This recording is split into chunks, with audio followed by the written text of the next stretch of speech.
जय हिंद साथियों, कैसे हैं आप लोग। उम्मीद करता हूं कि आप लोग सकुशल होंगे और मैं आप लोगों के सकुशल होने की कामना भी करता हूं। अगर आप लोगों को लगता है कि इस चैनल के माध्यम से आप लोग को सही जानकारी मिल पाती है तो आप लोग इस चैनल को ज़रूर सब्सक्राइब करें। जो लोग सब्सक्राइब कर चुके हैं उनको धन्यवाद, और जो लोग सब्सक्राइब ना किए हैं वो सब्सक्राइब कर लें और लोगों के बीच शेयर भी करें। आज हम लोग बीएसएससी के द्वारा एनसीएल और धरना प्रदर्शन के रिगार्डिंग जो नोटिस दिया गया था उसी पे चर्चा करेंगे। मैं एक बात और स्पष्ट कर देता हूं कि मैं ना ही किसी का विरोध करता हूं, ना ही किसी का अहित चाहता हूं। जो लोग 25 मार्च को आयोग आंदोलन करने जा रहे हैं वो लोग ज़रूर जाएं। मैं किसी को नहीं तो जाने के लिए कहूँगा और ना ही जाने से मना करूँगा। ये आप लोग अपने विवेक से तय करें, आपको जाना है या नहीं जाना है। जिन्हें लगता है कि आंदोलन से कुछ हल निकलेगा तो मेरा मानना है कि उन्हें ज़रूर जाना चाहिए और वो जाए भी। तो चलिए आज हम लोग मेन मुद्दे पे आते हैं। आयोग जो नोटिस जारी किया है उस नोटिस को हम लोग पढ़ते हैं और समझने की कोशिश करते हैं कि उसमें क्या क्या दिशा निर्देश दिया गया है। तो चलिए आयोग के नोटिस की तरफ चढ़ते हैं हम लोग। ये रहा आयोग का नोटिस। देखिए इसमें लिखा है कि विज्ञापन संख्या 06060114 प्रथम इंटर स्तरीय संयुक्त प्रतियोगिता परीक्षा 2014 की काउंसलिंग हेतु आमंत्रित सभी अभ्यर्थियों को सूचित किया जाता है कि पिछड़ा वर्ग, अत्यंत पिछड़ा वर्ग हेतु आवश्यक क्रीमी लेयर रहित प्रमाण पत्र मतलब एनसीएल या अनुसूचित जाति अनुसूचित जनजाति हेतु आवश्यक जाति प्रमाण पत्र कास्ट सर्टिफिकेट बिहार सरकार के संगत नियमों यानी बिहार सरकार का जो इससे संबंधित नियम है कि एनसीएल किस तरीके का और जाति प्रमाण किस तरीके का होना चाहिए या परिपत्रों के आलोक में ही मान्य होंगे। अब परिपत्रों के आलोक में, तो परिपत्रों का अर्थ समझिए। परिपत्र क्या होता है ना, एक आदेशात्मक पत्र होता है या सूचना देने वाला पत्र होता है। ऐसे देखिए बताते हैं कि परिपत्र होता क्या है, इसलिए इसको लिख कर भी लाया आपके लिए। देखिए परिपत्र आ सर्कुलर, परिपत्र या सर्कुलर होता क्या है, जब कोई सूचना या निर्देश अथवा अनुदेश अपने अधीन कार्यालय या कार्यालयों को देनी हो तो एक परिपत्र निकाला जाता है जिस पर या जिसके साथ नत्थी एक अलग ताबे पर, ताबा जस्ता वाला पेपर आप लोग लिखे होंगे अगर बचपन में याद हो, सारे अमला मतलब कर्मचारी के हस्ताक्षर हो जाते हैं ताकि सूचना पाने का प्रमाण रहे। ठीक है, एक नॉर्मल सी बात है। मुख्य रूप से यहाँ से क्या बात है, जिसमें सूचना हो या निर्देश हो या अनुदेश हो यही ट्रांसफ़र किया जाता है इसके माध्यम से। प्राय इस तरह के नोटिस आंतरिक और व्यापक जानकारी, देखिए ध्यान से देखिएगा, आंतरिक और व्यापक जानकारी के लिए वितरित और प्रसारित किए जाते हैं। इस तरीके का नोटिस का मतलब होता है कि इंटरनल जानकारी और भी विस्तृत रूप से चाहिए। तो यही जो प्रपत्र है इसी की चर्चा आयोग अपने नोटिस में किया है। देखिए क्या लिखा है, परिपत्रों के आलोक में ही मान्य होंगे, यानी जो भी आदेश आएगा या फिर जो भी सूचना आएगी उसी के अनुसार क्या होंगे, मान्य होंगे। सरकार द्वारा तत्संबंधी निर्गत नियमों या प्रपत्रों के आलोक में ही आयोग द्वारा अग्रतर कार्रवाई की जाएगी। अग्रतर मतलब आगे की कार्रवाई की जाएगी। मतलब देखिए आगे की कार्रवाई की जाएगी मतलब आयोग मान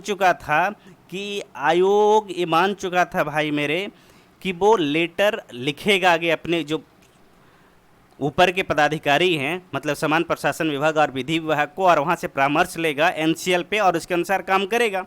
और वो लिखा भी, और देखिए उसके ऊपर आया भी आदेश, ऊपर से देखिए ऊपर से आदेश भी आया। देखिए 25/2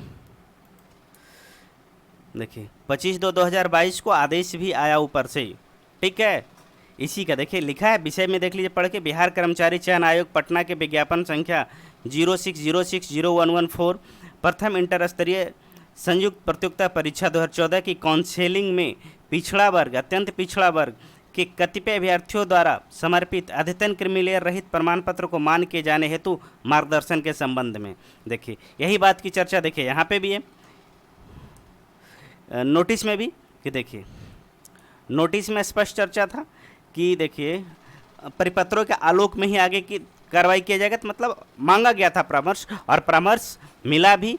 परामर्श कहिए या फिर इसी को क्या कर सकते हैं आप, देखिए निर्देश भी कहिए। लोग कह रहे हैं कि ठीक है वहाँ से तो परामर्श आया उसको मानेंगे, वो एक निर्देश के रूप में भी कार्य करता है। ठीक है, एक तरीके से सामान्य प्रशासन विभाग का निर्देश है कि आप निवेंशल को एक्सेप्ट करके आगे की कार्रवाई कीजिए।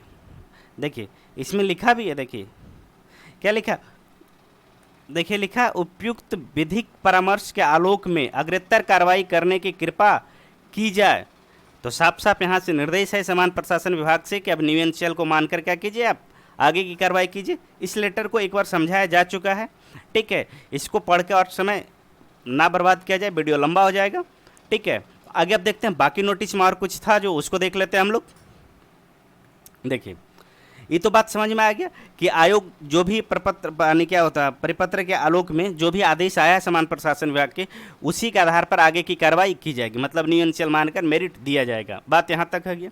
दूसरा देखिए इंपॉर्टेंट नोटिस जो था वो यहाँ पे था, आयोग के मेन गेट पर धरना प्रदर्शन। देखिए धरना प्रदर्शन के रिगार्डिंग है, धरना प्रदर्शन करने वाले अभ्यर्थियों को आगाह किया जाता है कि इस तरह की कार्रवाई से दूर रहें। ऐसा कृत अनावश्यक दबाव बनाने का प्रयास, अनावश्यक दबाव बनाने का प्रयास तथा सरकारी कार्य में व्यवधान माना जाएगा। ठीक है, आयोग का कहना है कि अगर आप हमारे मेन गेट पर आकर धरना प्रदर्शन करते हैं तो इसको क्या किया जाएगा, अनावश्यक दबाव बनाना या सरकारी कार्य में व्यवधान माना जाएगा। यदि आयोग के कार्य को बाधित करने या अनावश्यक दबाव बनाकर आयोग के कार्य को प्रभावित करने का प्रयास किया जाता है तो इसके विरुद्ध विधि सम्मत कार्रवाई की जा सकती है। ठीक है, देखिए यहाँ लिखा है उनके विरुद्ध विधि सम्मत कार्रवाई की जा सकती है। और आप लोग जो भी आयोग गए हैं आंदोलन में, कई बार हम लोग गए हैं, ठीक है, तो आप देखते होंगे जगह जगह सीसीटीवी कैमरा लगा हुआ है। देखिए मेरा कहने का मतलब कतई नहीं है आप लोग समझे कि हम आंदोलन में जाने से लोगों को मना कर रहे हैं। हम सिर्फ आगाह करना चाह रहे हैं कि जो लोग जाएं वो सतर्क रहें।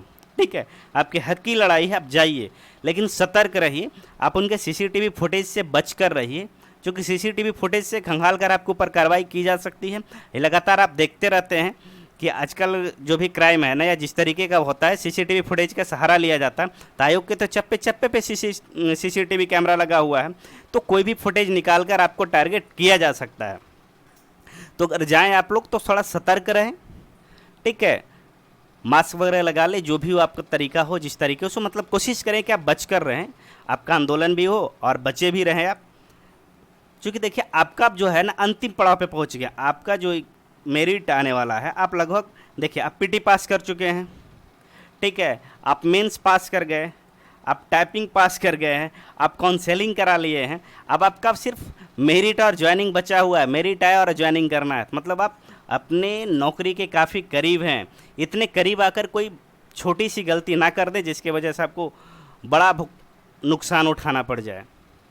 तो आप लोग खुद समझदार हैं, आप लोग खुद तय कीजिएगा आपको जाना है या नहीं जाना है। और देखिए उसके बाद क्या लिखा है आयोग, उस पर चर्चा कर लेते हैं। विदित हो कि आयोग अपने कार्यों दायित्वों